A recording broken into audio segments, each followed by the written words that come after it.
Pajjiżna fakkar jum il-Vitorja.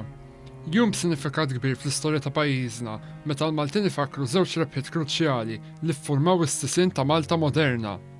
Fit-8 ta' Settembru 1565, il-Maltin u l-Kavallieri ħarġu rebbieħa fl-Assedju l-Kbir wara 3 xhur ta' ġlied kontinwu kontra l-qawwa Ottomana.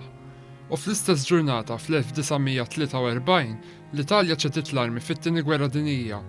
B'dan immarka tmiem tal-bombardament fuq Malta mill-qawwi Taljani u Ġermaniżi f'din il-gwerra. Il-ħadd filgħodu fil-Belt Valletta, il-President ta' Malta George Vella fakkar dan il-jum storiku għal Malta billi poġġa koruna ta' fjuri f'riġlejn il-monument tal-Assedju l-Kbir biswit il-qorti.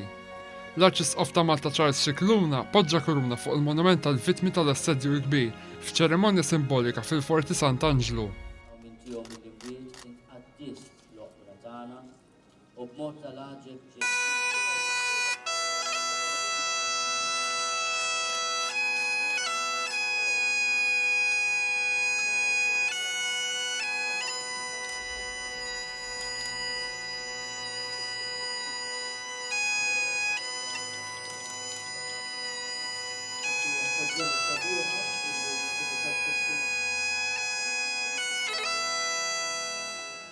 Dan il-jum kien infakkar ukoll mill-Kumitat Festi Nazzjonali li poġġa diversi kuruni oħra ma' monumenti li jfakru l-Vitorja.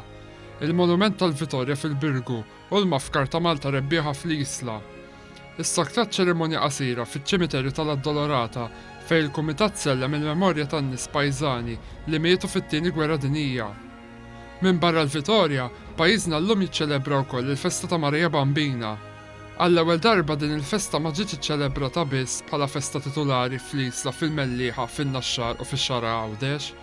Dan għaliex b'digrit tal-Papa Franġisku, il-festa ta' Twelid tal-Madonna bdiet tiġi ċċelebrata bħala solennità fil-knejjes kollha ta' Malta u Għawdex.